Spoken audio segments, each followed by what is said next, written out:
अस्सलाम वालेकुम। वालेकुम सलाम जनाब की हाल चाल ने? की हाल है जफर भाई? बोरियां 5 पूरियां ने? 5 पूरियां ने। ठीक है जी जी इन्होंने छापर दे के रखना है ताकि कोई पानी शानी ना लगे। ठीक हो गया। ते नवा काम शुरू करना है। माशाल्लाह नवियां चपटियां ले आते हैं तुहानू। ओके सर ठीक है जी। ठीक है अलमोनीयम ਦੀਆਂ ਚਪਟੀਆਂ ਨੇ ਜਦੋਂ ਇਹਦੇ ਨਾਲ ਪਲਸਤਰ ਕੀਤਾ ਹੋਵੇ ਨਾ जी हाँ ਤੇ ਪਲਸਤਰ ਮਾਸ਼ਾਅੱਲਾ ਚਮਕਦਾ ਹੈ ਫਿਰ। सही है।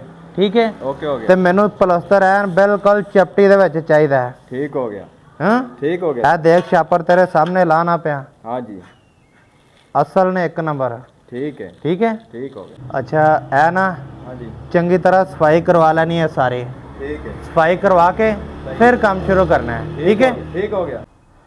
ਇਹ तो अच्छा ਕੀਤਾ ਤੈਨੂੰ ਮੈਂ ਕਿਹਾ ਸੀ ਨਾ ਕਿ ਰੇੜੀ ਨਾਲ ਫਾਇਦਾ ਚੁੱਕ ਲਈਦਾ ਹੁੰਦਾ ਹੈ। ਸਾਰੀ ਕਿਹੜੀ ਰੇਤ ਹੈ ਨਾ ਗਰਾਊਂਡ ਫਲੋਰ ਤੇ ਸਾਰੀ ਜਮਾ ਕਰ ਲਵਾ। ठीक है। ਠੀਕ ਹੈ सही है। ਤੇ 4 1 ਦਾ ਆਪਾਂ ਮਸਾਲਾ ਪਲਸਤਰ ਤੇ ਲਾਣਾ ਹੈ ਵੀ ਗੱਲ ਦੇਣ ਦੇ ਵਿੱਚ ਰੱਖਣੀ ਹੈ। ठीक हो गया। ਠੀਕ ਹੈ ठीक हो 2 ਰੇੜੀਆਂ ਦੇ ਵਿੱਚ 1 ਬੋਰੀ ਪਾਣੀ ਹੈ।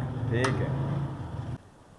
ਚੰਗੀ ਤਰ੍ਹਾਂ ਸਾਰਾ ਪਹਿਲੇ ਪਾਣੀ ਲਾਣਾ ਹੈ। जी हाँ पानी ला के बेहतरीन तराई करके नीरू ला के फिर प्लस्तर शुरू करना है। ठीक हो गया। ठीक है सही है।